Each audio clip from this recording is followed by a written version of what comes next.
and go. Good evening, everyone. My name is Zeph Capo, and I'm proud to be the president of the Texas AFT. And welcome to this edition of Know Your Rights. Today, we're following up from last week's session where we're talking with our members who have faced adversity, who have faced their fears and conquered them in their moves to advocate for our profession. Last week, we heard from several of our attorneys on what your rights are under the Constitution, under the First Amendment of free speech, and how those rights could potentially be articulated in a public education setting. And we also talked in depth about your rights to advocate on social media. Today, what we want to do with our panel is really talk about how we put these rights into action. Our lawyers did a great job of explaining where our rights come from, but how do we use them? And how can we use them to help improve our profession? Well, I'm joined by several proud AFT members today, and I'd like to introduce you to our panel. First on our panel today, we have the former president of the Victoria Federation of Teachers, Dwight Harris. How y'all doing? Good afternoon. Good afternoon. We also have with us first grade teacher from Austin ISD, who is also a member of the Executive Board of Education Austin, Karen Reyes. Hi, everyone. Our third panelist today, Daniel Santos, is a member of the Executive Board of the Houston Federation of Teachers and a middle school teacher at Navarro Middle School in Houston ISD. Good afternoon and happy Red for Ed Day. And our fourth panelist for today, Vanessa Garza, is an RTI teacher in Judson ISD and an activist for Judson AFT. Good evening, everybody. Wonderful to be here. Well, thank you, everybody, for spending some time today on our panel and talking with our members about your stories. And we're going to go ahead and get right into it. And we want to start with Dwight. Dwight, can you tell you, last week when the attorneys were talking, they mentioned a Fifth Circuit, U.S. Fifth Circuit of Appeals case that involved retaliation against an educator for speaking out on a matter of public good, and you happen to be one of those educators in that case. And it's today stands as one of the cases that we base our defense of our members on and our advocacy. Could you talk to our members about what happened in that case? How did you get in the Fifth Circuit Supreme Court, Fifth Circuit Appellate Court system? Well, through some great work by our attorney Martha Owen is how we got there. I can tell you that right now. But yeah, I'd be happy to talk with you a few minutes about it. It all stemmed from a situation that we had at our high school in Victoria, Texas, Victoria High School, back in 1995-96. I think it was the 95-96 school year. And I'll give you the short version because I know we're limited on time, but we had a situation where we had an administrator, a principal, who was just incompetent, I guess would be the nicest word I could say about her leadership. And we had lots of problems with her leadership. And I was the president of the Victoria Federation of Teachers at that time.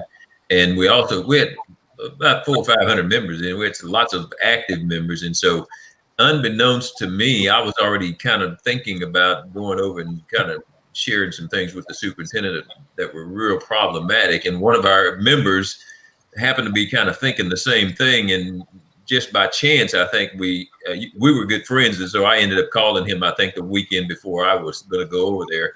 And he told me he had already been developing a list of things he wanted to talk to the superintendent about. So we'd say, well, let's just go over there together. So I took him with me. His name was Gene Martin. And so we went over and we talked to the superintendent and we tried to get him to understand that we had a pretty untenable situation with the principal there. And I won't try to list all of the problems that were there, but her leadership skills were just not very good. She was not a person that you could rely on to do the things that she said she would do. She was constantly changing the rules about how things were going to be handled, such as tardies and absences and things like that.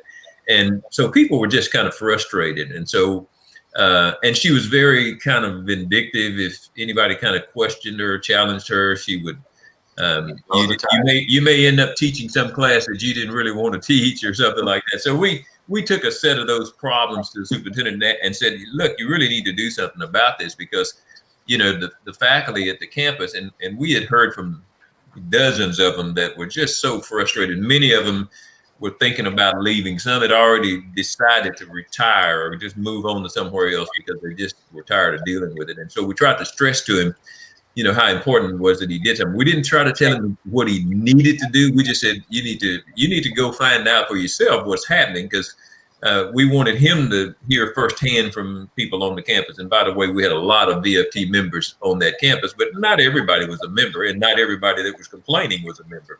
So he went over and said he would go over and just talk to some people. And we said, sure, just randomly pick some people. We're not going to send you to just the union people. Just randomly talk to whoever you want to talk to. And so he agreed he was going to do that, and then he would determine whether he would try to do something to correct the situation. The fly in the ointment happened is, I think when we left that meeting, my colleague, Gene Martin, didn't talk to me about it, but I probably wouldn't have had a problem with it. He decided that he would just at least alert the faculty that the superintendent was coming over and that he'd be wanting to talk to just random people about what was going on.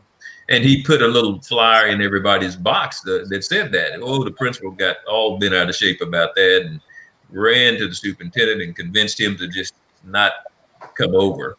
And that kind of started a real situation. He did decide that he would put together a special group of people to kind of work on the leadership problems. And so he was using the site-based decision-making committee, which I was on it and Gene was on it. And that's where everything kind of came to a head, and we ended up having to file a lawsuit, is because about halfway through that school year, of course, the principal got so angry when she found out that Gene and I had been over there, she convinced the superintendent to transfer us off of the campus, because he said we were just troublemakers. And of course, when he did that, I got word of that was going to happen ahead of time. One of my friends on the school board did tell me that. And so I called Martha and started taking instructions from her right away as to how to handle that. And I would encourage anybody that, if you're going to start speaking out, you probably have to talk to Martha Owen and make sure you're saying the right things. And one of the critical things that she said is make sure that you tell people that you're talking because you're on the site-based decision-making committee. You represent the faculty. You're supposed to speak out for them.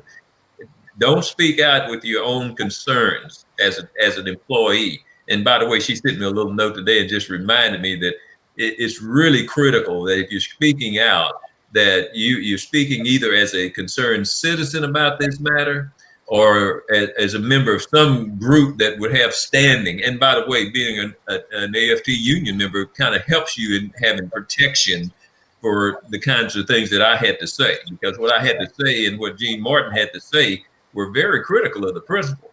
And so, that's a good point, Dwight, because you are not only a member and the president of the Victoria Federation of Teachers, you are a member of that elected schools campus decision-making committee, speaking on behalf of that faculty. So what reason did VISD give you for transferring you from one school to another? Well, what the superintendent, by the way, Martha said, make sure you get it in writing as to why he's transferring you. And we didn't have to tell him that. He had already put it in writing. But basically what he said is that we did develop a plan as this select committee that he put together, and he had a consultant there with us, and we did develop a plan that Ms. Porcher was supposed to follow to correct some of those deficits that she had. And so he accused us of not following the plan, undermining the plan, and of course nothing could have been further from the truth. We did try to convince our faculty that was the best way to get the results that they wanted, because what they really wanted was another principal.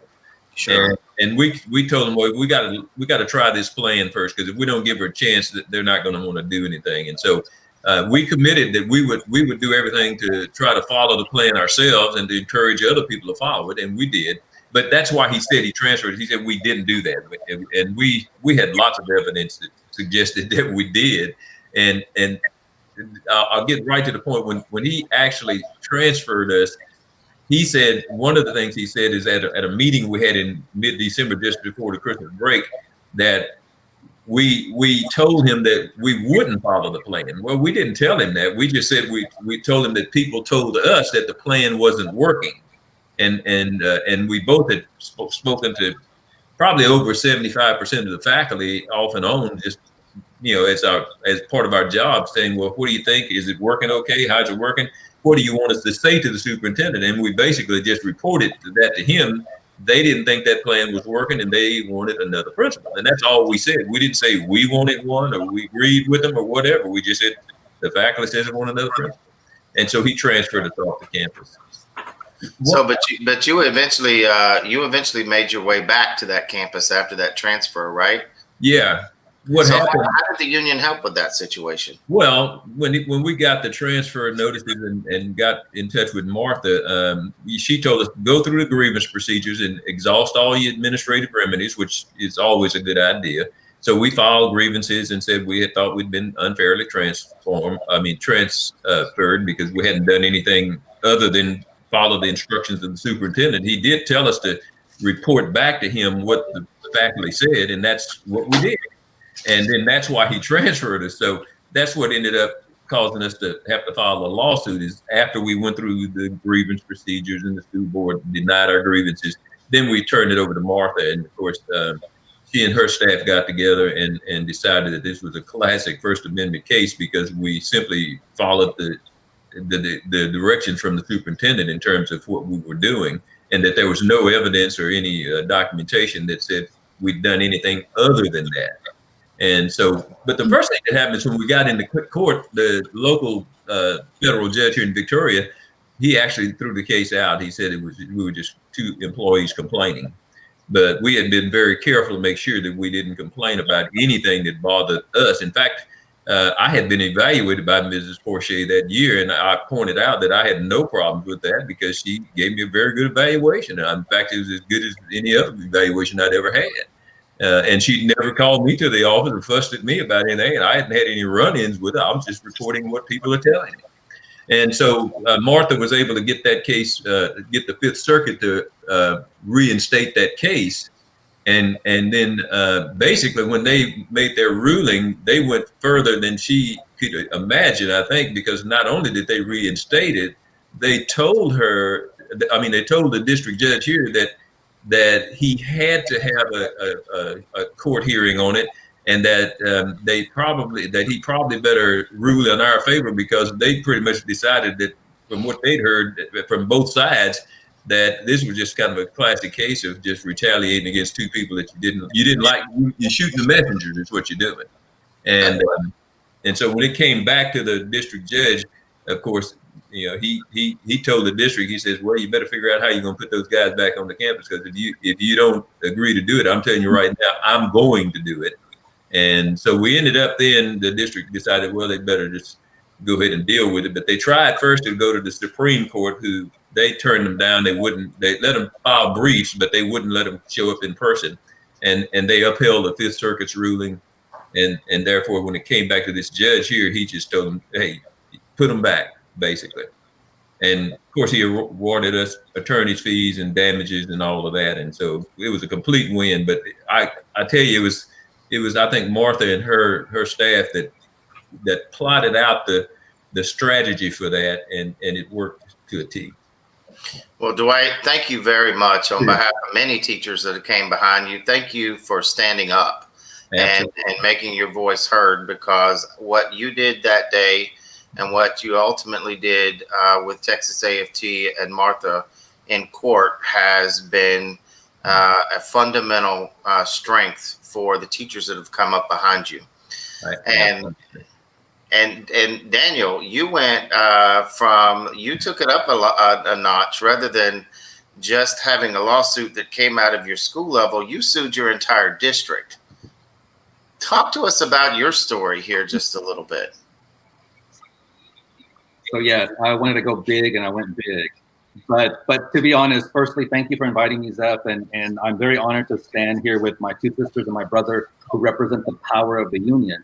Because what I was able to do with 6 others, it was a Houston 7, to stand up to an appraisal system that was inherently invalid, There's no way I could have done that or found the courage or the power had it not been for the union, understanding, and Martha Owen and Zev Capo. We need to understand that we're not alone. So when my story begins to give some context to the insanity of the appraisal system in the Houston Independent School District, when Superintendent Dr. Terry Greer was our superintendent, the insanity began in 2015. I'm not trying to toot my own horn, but just to give some context, I am a current 2-time Teacher of the Year at my campus.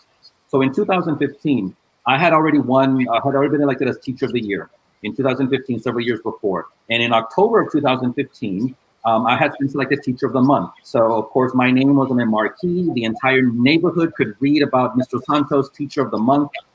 And in that same month, the appraisal system that was adopted by Houston ISD in 2009 had released scores for every teacher based on an algorithm, based on a formula to which no one could decipher because it was proprietary. We have no idea. So when the formula and the results were published in the middle of October, while my name was still fresh on the marquee as Teacher of the Month, I was dinged and I was classified as ineffective, a bad teacher. And that's when I began to reflect. And for a moment, I became depressed and thought, what am I doing? Am I really ask you, how did that make you feel whenever that came out? So the moment of agony and depression and self-doubt, it was there for about a couple of days. And I can understand at that time, as many teachers across Texas who also were feeling the pressure and the bullying because of the standardized test. That's when I thought to myself, I'm a member of the union. I am one of thousands in Texas who is a member of Texas AFT. How dare I feel any self-doubt when I know in my heart, and based upon what I've seen up to that point, all of the objective evaluations, I am not a bad teacher. This is a bad test. This is a terrible algorithm. And if they can do this to me, and by then I had been in the district for several years, then I reflected, what message does that send to our rookie teachers, to teachers who want to enter our profession, the teachers who want to make a difference, and to my fellow brothers and sisters in Houston, in Dallas, in San Antonio, in Austin, in Corpus Christi, in El Paso, what's going on there? So I had to speak up. And thank God for Martha Owen, Texas AFT, Zev Capo, the executive councils across the district who said, you need to speak up. You need to say something. Otherwise, this red herring, speaking of red for ed, this red herring of an evaluation system based on a model that has no basis in objective science or literature, this is going to be imposed across the state of Texas. And so I spoke up and I said, not anymore. Enough is enough. So there was definitely a lot of fear from people. And I remember whenever we were going through and taking testimony and identifying the teachers to be part of the case, and so many of them were concerned, what's going to happen to me next? How did you all get through that? How did you overcome those concerns about job loss or retaliation? You are absolutely correct, Zeth. To those who are not familiar with outside of Houston, the toxic environment, the fear, teachers were in classrooms in tears. And I witnessed that in my school. At that time, my school was an improvement required, and it was under I forget the term, reconstitution. And I did not like seeing some of my mentors, some of my heroes who taught me to become a good teacher in tears. And so I had to find my voice. But moreover, I reminded myself, I'm in the union. I am in the union. How dare I think that my union is weak? I'm in the Texas AFT, and when I spoke with Zev Capo and Andy Dewey, who was also in the lawsuit, they all reminded me, if we don't step up, and our union has experienced, many in our labor movement have experienced a lot worse. I teach history, thank God, history matters. I've seen the struggles of the labor movement in the early 20th century. So I needed to honor those teachers who stood up for their rights. Had it not been for them, we wouldn't be experiencing at least some of the rights that we are able to experience. So we need to understand we're not alone. We're in the union, and we're not the only ones. There are others before us who struggled even worse, and they were able to persevere. And so understanding my connection to my previous brothers and sisters before I became a teacher, that's what inspired me. But Zev, you're absolutely correct. The toxic environment and the fear was palpable. You could feel it completely in every hallway, in every classroom. And that was the insidious part about this appraisal system. The appraisal system was not, and there you can see on the screen, this algorithm that is impossible to decipher by a layperson, and that is supposed to determine whether you are a great teacher or a bad teacher. It was insulting. So Zeph, the union and the voices of those in the union, like you and others in Houston and in Austin and Dallas and El Paso, when I spoke to them, they reminded me who I was as a professional, and moreover, I belong with Texas AFT. I'm not alone. Those are the voices that reinvigorated that decision to be firm and to push back. And having that network, having that support, having the other teachers sign on that dotted line with you, having the people backing you up, whether it was the members, the attorneys, the office, it helps alleviate that fear. It makes you feel like you're not alone. And in fact, you all won. You won this case, Yes, and this evaluation system was thrown out for the entire district. Yes, we did. We were not settling for anything less. When you're in the union, when you're fighting for social justice, for economic justice, for your profession, don't settle for anything less. And if there was a target, and there was a target on my back during that 1 year while I was part of the lawsuit, ironically, that target didn't manifest as I had imagined, because the union protected me, and I spoke for the union, and I spoke for justice. And it was incredible, the hundreds of emails that I received from HISD teachers, and emails from Sci-Fair also, I remember, who were expressing their gratitude, saying, thank you, thank you, thank you. You're speaking up for us too. You're not alone. So I think a message that I hope that our viewers, our members, can take away from at least my experience is to please remember, you are not alone. You are not alone. Yes, the extremist market reformers who want to impose these types of ideological cheap ways to try to demoralize our teachers and destabilize our profession, they're only a few. They're only a few compared to all of us.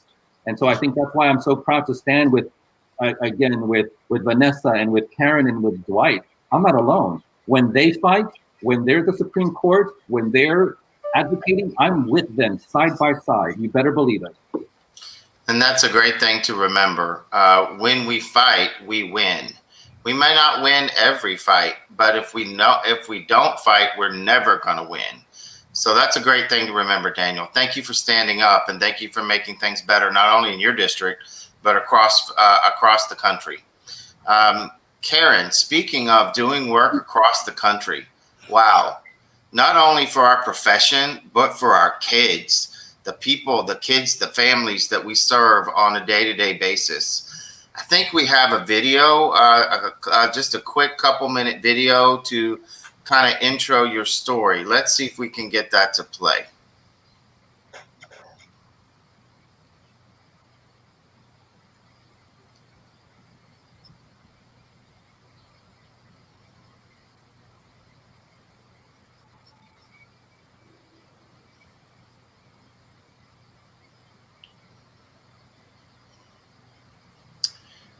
So we had the sound going just beautifully earlier, but Karen, take us back to that interview. You were on CNN and you were talking about some work that you were doing. What was that work like? So as a lot of people know, because it's pretty public, I'm a DACA recipient. So that means I'm undocumented and unafraid, unapologetic and unashamed. And I came to this country with my mom when I was 2 years old in 1991, and I'm a proud public school product. And, you know, growing up, I didn't really know I was undocumented until, you know, I kind of started going through the process of applying to colleges and things. And now fast forward, you know, to 2012 when President Obama announced DACA, and it made it available to 800,000 or more folks to be able to get driver's license and live without fear, without the threat of deportation. Then fast forward to 2016 when Donald Trump was elected president.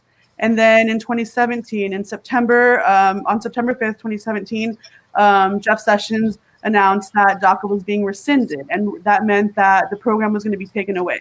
A couple of days later, I get a text from AFT National that there was going to be some litigation alongside that national AFL-CIO, and if I wanted to be a part of this, because I know as a DACA recipient that it's not just about me, it's about our students, those students that were in high school and could just barely apply for DACA for the first time, their parents, you know, and it's not just about DACA recipients, but it's about our families who are undocumented. So immediately, I think it took me a whole 3 minutes just to even look at the text and say, yes, I want to be a part of this.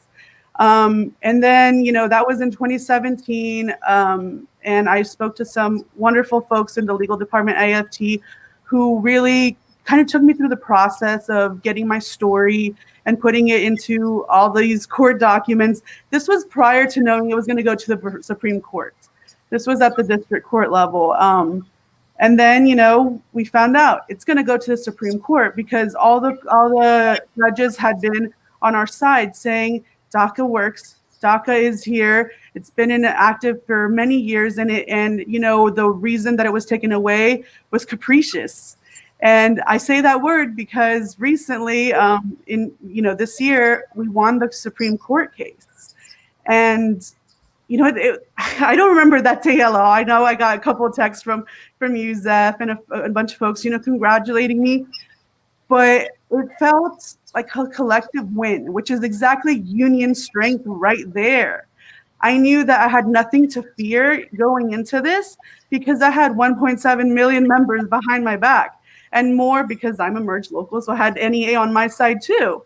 But you know, it was you know, amazing, and we're showing me in front of the Supreme Court right now, and being in that space, November 12th, you know, that space, it's I don't think they've ever seen so many youthful, brown, undocumented bodies in their halls.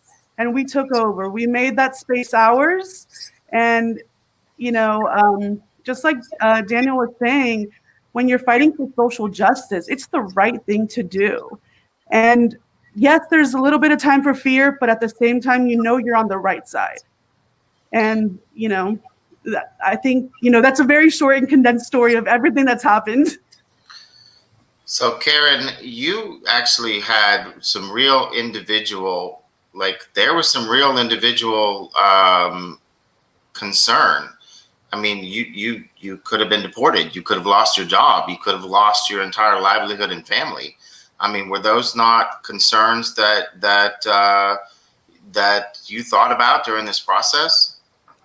No, they were very real. I mean, going through at first, I said yes, but then immediately I was like, oh, should I have done this? That's going to be my name on a document that's going to be very, very public. And in the end, the government knows exactly who I was. They know where I work. They know where I live. Because when we apply for DACA, we pretty much give all this information to them. Now, the very real fear was, for me at least, was what happens if we lose the case? Was there going to be retaliation from the federal government for those that, you know, sued them? And I think I, like many folks, kind of didn't let ourselves think about that.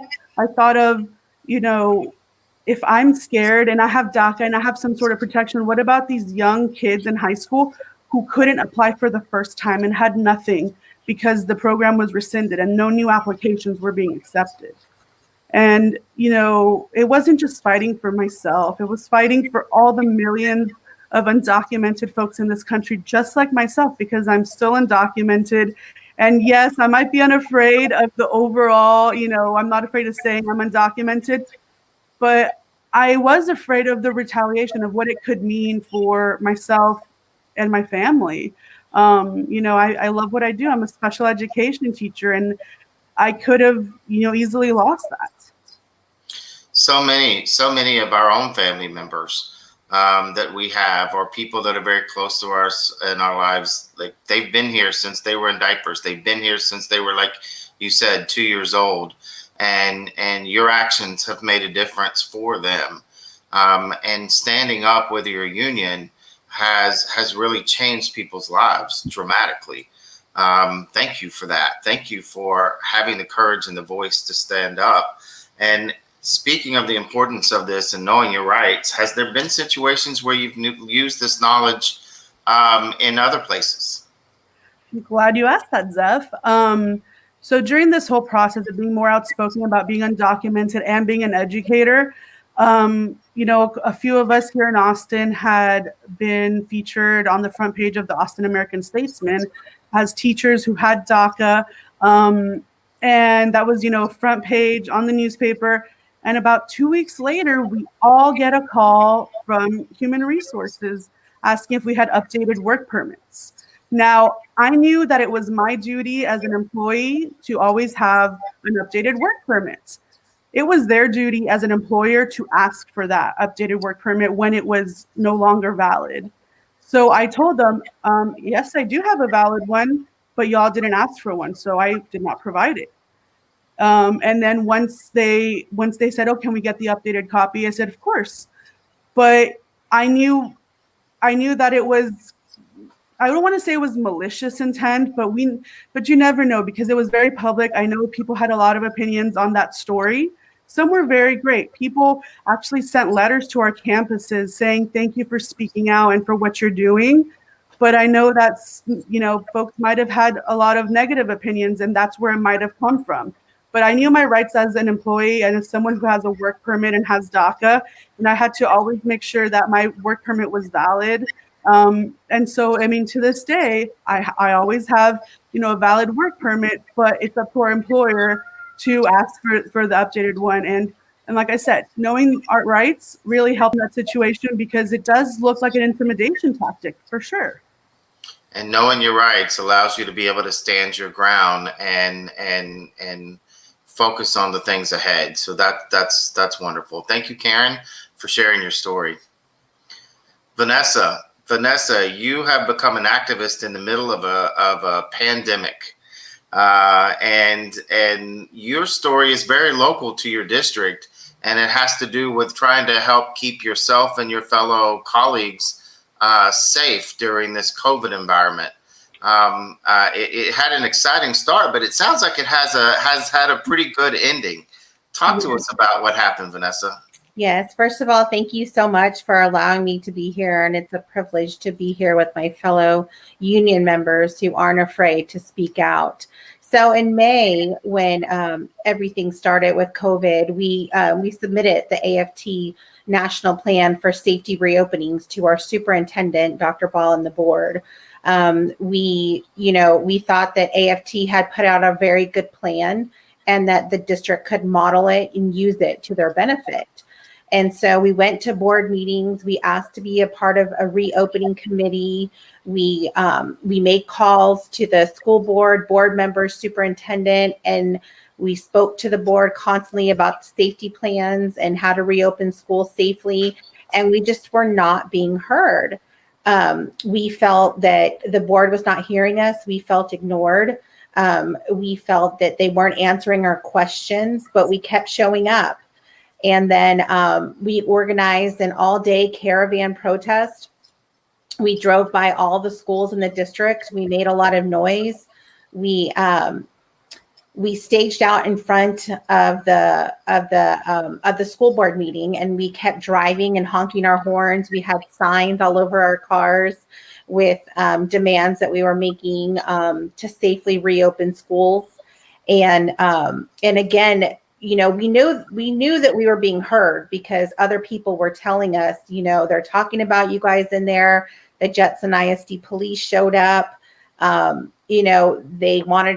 They used a car to block the entrance so that we could no longer drive through and honk our horns during the school board meeting. So we knew we were being heard. We were out there all day long. We had we have press coverage. And so we were making noise. We were having our voice being heard, but still we went home that day feeling a little defeated because we still had not heard from the superintendent. We still had not heard from the board members. We just been making a lot of noise. So next school board meeting, there we are again. And again, it doesn't take a lot of people. That's what people need to understand. We didn't have like a big, huge group of us, it was about 5 or 6 of us, but we did have a lot of people that would submit letters. So the board was hearing us. At the last board meeting, we had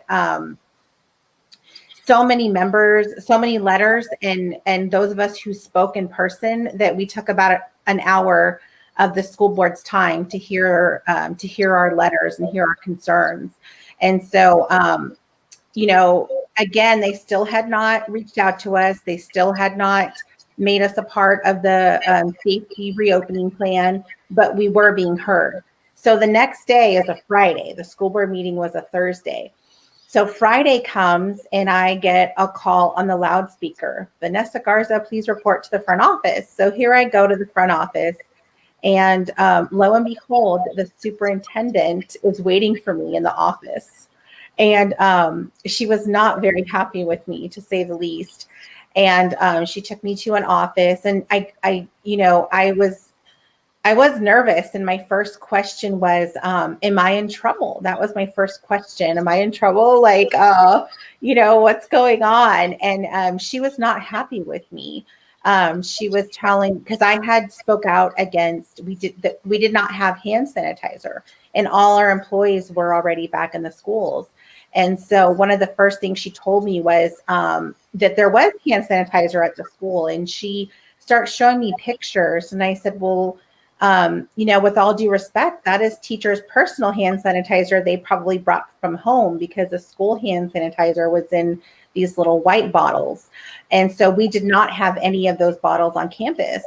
And so she could not believe that we did not have hand sanitizer, because people were telling her that it was all distributed. It was all out, that all the employees in Jetson had PPE and hand sanitizer and face shields. And when she came to the school, she was finding out that in fact was not true. The schools did not have hand sanitizer. They did not have face shields.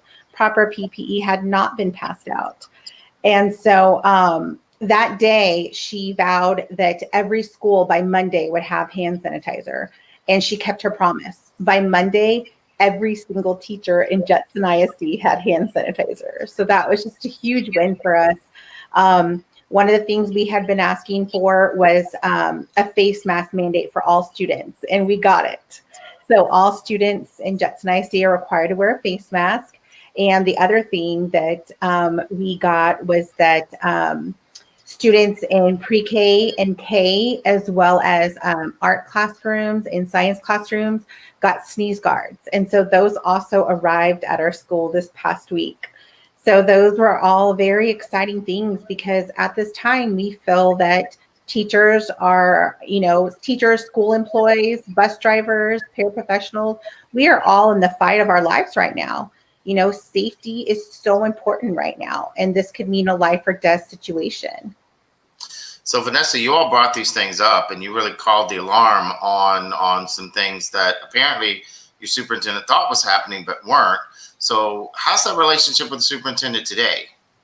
So some very exciting things are happening in Jetson ISD, and I'm so proud to be a part of it. So our superintendent, Dr. Ball, is meeting with us weekly with concerns that we have. So last week when we met with her, we brought up the concern from the nurses on campus. They didn't have proper PPE. They didn't have gowns. They didn't have N95 masks.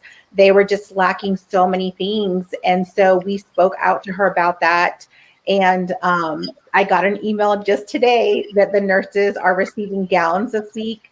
They are receiving N95 masks, and they are receiving proper PPE that they need to do their job. So again, that was just a huge win. Very excited. The nurses are thanking us, and they are feeling so much better about going to work now that they're going to have the proper things that they need to do their job. And so, it's just been a huge win for us that she's committed to working with us to making things more safely for our employees. And she's committed to, making our employees feel safe when they come to work. Well, that's a great story that has a much better ending than some of the places that we've heard.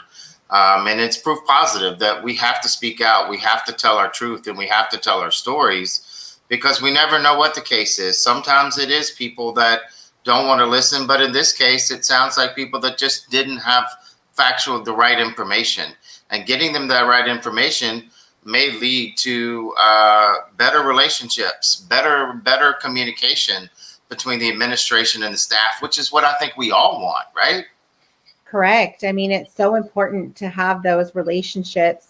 It's so important to talk to your fellow brothers, union brothers and sisters.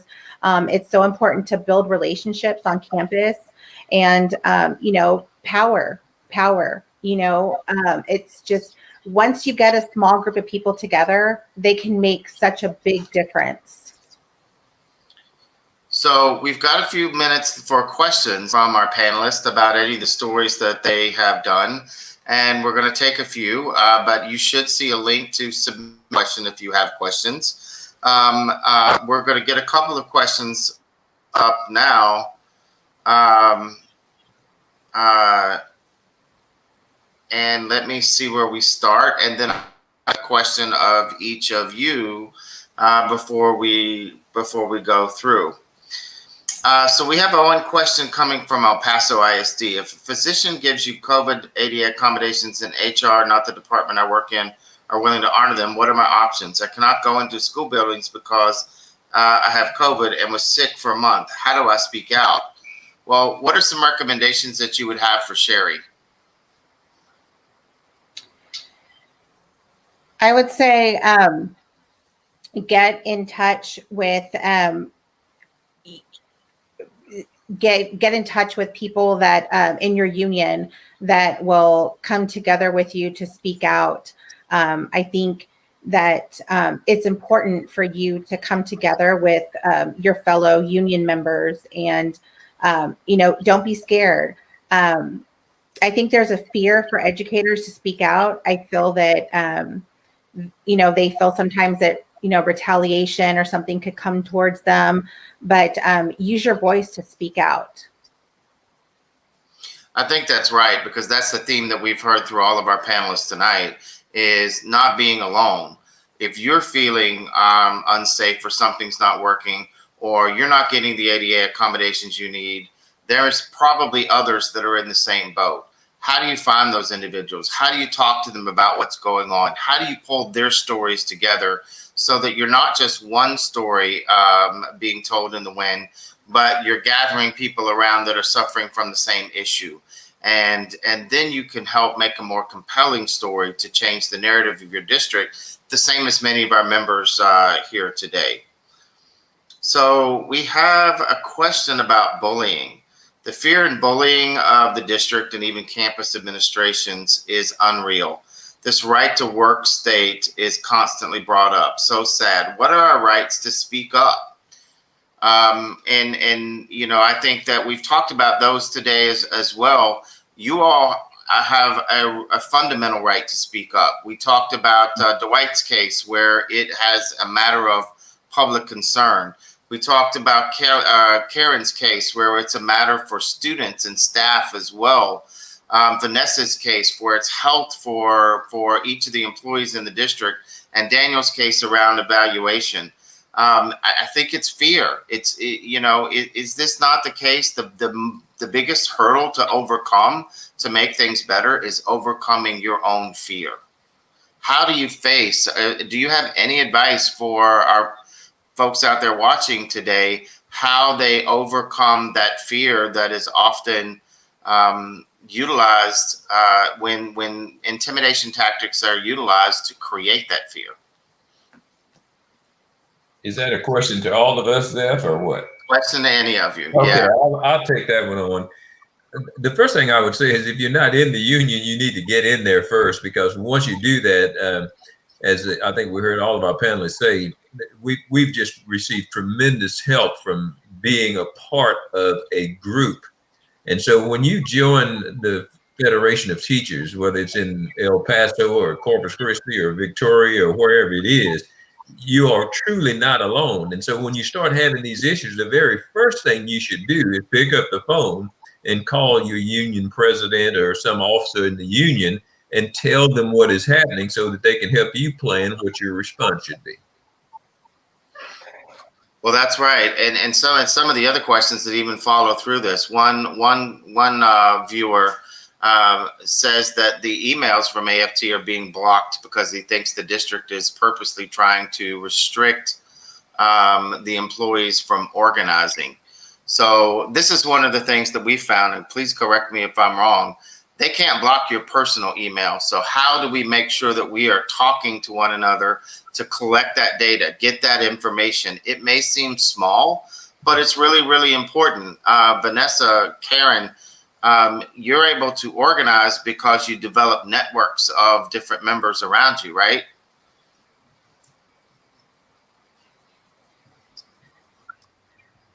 Yeah, so we're able to organize not only our members, but also community organizations and form coalitions. So for me personally, with with our immigration work, it's not just AFT. We are, in coalitions with United We Dream, with UndocuBlack, with Workers Defense Project, and people who value public education and what we do. And, it's solidarity among workers. And so we're able to organize not only educators, but also community members around these issues of social Well, that's justice. right. And you bring up one of the ways that we're actually often able to help stop things like this happening, because public school districts may be able to block certain emails from groups, but if they're going to block it from one group, they have to block it from all outside groups. They can't just pick and choose the ones that they want. So that's exactly one of our jobs. How do we go out and talk to our neighbors? How do we talk to our friends in other groups? Are they able to get their emails through? How do we start proving these things are happening?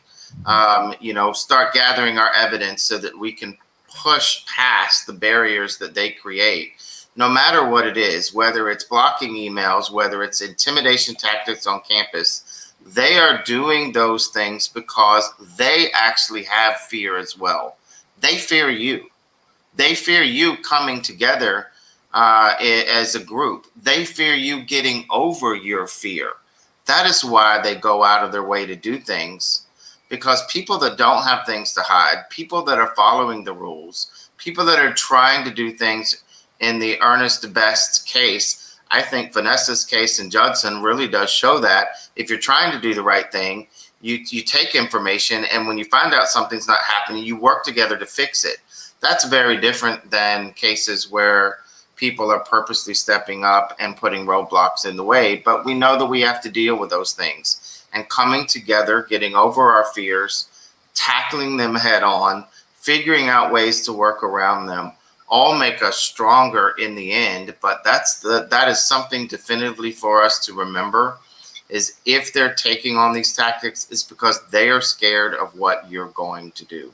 They are scared that you are going to actually build power for yourselves and take power away from them. And that is fundamentally the thing that we need to take away from this and remember, because if you're building power to do the right thing on your campus for your fellow colleagues and your students, then you're doing the right thing to improve for our communities. And that's what makes this important. That's what makes this this work.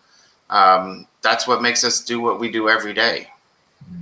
So I guess the question that I have, I'm going to sum up for you as some of our questions are coming in.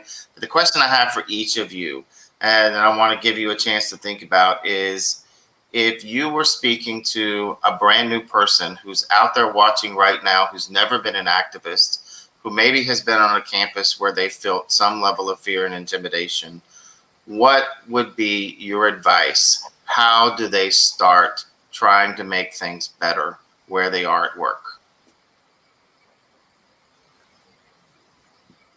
Well, I don't really need time to think about that, Zeph, but because all I do is remember back to the days when we didn't have the Victoria Federation of Teachers on my campus. We didn't have it in this district. We had no union representation in this district. And I just remember that a few of us kind of, I guess you'd say, activists on campus got together and said, how do we get organized so that we can, get the administration to start listening to the concerns of teachers? And we did have one person that was sitting in that lounge that day who had been in Corpus Christi when John Cole was president of the Texas Federation of Teachers, and he had seen how John and his group in Corpus Christi had gotten organized, and he said, we need to call John Cole. And so he called the state organization, and John Cole came down and visited with a handful of us one night and told us exactly what we needed to do and assured us that we could do it, and said he would be willing to help us. And we took it from there. We got him to come back and speak to a larger group the next time, and we just started our own chapter of the Federation. And once we started that, hey, we just kind of took off. And so anybody can do it. You just got to find a few people that are willing to just get it going. And I would tell them, if they don't have a federation on their campus, call Zeph Capo and say, hey, how do we do this? I bet you'll go down there and help them, won't you, Zeph? That's right. There you go. Right. It starts with small steps. Right. We don't expect to have solve everything overnight, but if we don't start somewhere, we won't get anywhere. Yeah. And one thing John said all the time is when he first came down, he said, now, if you think that I'm going to come down from Austin and solve all your problems, no, I'm not. What I'm going to do is try to help you figure out how you can solve them locally. That's exactly right. And that great tradition continues today. Absolutely. We're seeing it spark up in Judson ISD and other districts all around the state of Texas. Yep. And some people have questions because we've got one of the questions that came in while we were going through the last one. Does Texas AFT work differently than other states since it's a right to work state? That's an interesting question, and you all please feel free to add to this as I come through there, or correct me if I'm wrong. But I want to say that, unfortunately, as of now, all states are right to work for less states. We've got a very partisan Supreme Court who's made that decision that we no longer have fair share in any state. But it doesn't matter whether you have fair share, whether you have contract rights. That's not the bar. That's important. Those are things to work for, but it doesn't stop you from building the work. Just because we maybe can't bargain a contract yet in the state of Texas doesn't mean we can't have a strong, viable union, just like any other state where AFT is present. Because look at the face of Karen Reyes, look at the face of Daniel Santos, Dwight, and Vanessa. Where you build power, you can make change. Whether it's through a contract, whether it's through board policy, whether it's through changing state law, what matters most is building power to make change regardless of the way the system is set up to make that change. So many people think, well, we can't have a contract in Texas. Well, what does your contract cover in most of the other states? Your planning period, your duty-free lunch, your student to teacher ratios. Well, guess what? We have a contract. It's called state law. We fought really hard to get those things into state law, and we have many people fighting each legislative session to try to take them away. That's where we bargain our contract. We bargain it in the legislature. We bargain it at the ballot box. When you talk to parents, when you talk to neighbors, when you talk to community leaders about what is important as educators, what you need to help do your job better for their kids, guess what? They trust you. They trust you far more than they trust any legislator in Austin. They trust you far more, frankly, than they trust most of the administration and the school board. Talk to your neighbors. Talk to our parents. I know it's a little tough right now because we're in a really tough situation with this pandemic, but our parents and community members really are our partners. They really do trust, when it comes down to it, they trust the voice of our educators because you're the ones seeing them every day. You're the ones taking care of their kids every day. You're the ones building those direct relationships. Use those relationships. Talk to them about what we need to make these changes, because that's how we build power. That's how we have a voice. And that's who you need to be able to be there to help you when you start pushing back on your administration, pushing back on your school board if you're not getting what you need. PPE for keeping yourself safe, safe working conditions and social distancing, masking for all students, not just some. Those are the things that why we're doing these panels tonight. This is why we're talking about building power. It's not just the lawyers and passing laws. It's people just like the ones that you see on this panel today that have told their stories, that are just like you, just like me, just like every other educator across Texas, trying to do the best that they can with the circumstances that they've been dealt. And I'm very proud of you all. I'm proud of you standing up and owning your own power, building your own voice, and ultimately in each of your individual ways, making it much better for all of us that work in Texas public schools. So any closing remarks that you'd like to have before we bring it to an end? If I could share one of the favorite quotes that our former National AFT Secretary Treasurer, Loretta Johnson, one of her favorite quotes that sticks with me, and I think it represents our values, is when AFT union or unions show up, there is justice. When we show up, there is justice, educational justice, economic justice, social justice. We represent those values in addition to all that you listed, Zeph. And I think that also ties in, as Karen pointed out, the other members in the community who see our work and they see our value and the noble values that we fight for. And I think as we come together and hopefully in November, when we start getting out the vote and we start pushing for values that represent our union, we can begin to see that justice manifest more. Thank you, Daniel. Anyone else? Closing remarks? I just want to thank you for having us be a part of this, and I'm very thankful to stand here with my fellow union brothers and sisters here. And I just want to encourage, if you're not a member, to join Texas AFT. Come be a part of our family. It's very important. Thank you, Vanessa. Yeah, Zeph, thank you for your strong leadership up in Austin. We appreciate that. And it's always comforting to know that not only do we have a local group here, but we got a group of fine people up in Austin that you have our backs, and we appreciate that. Thank you, sir. Yeah, I guess I'll go last.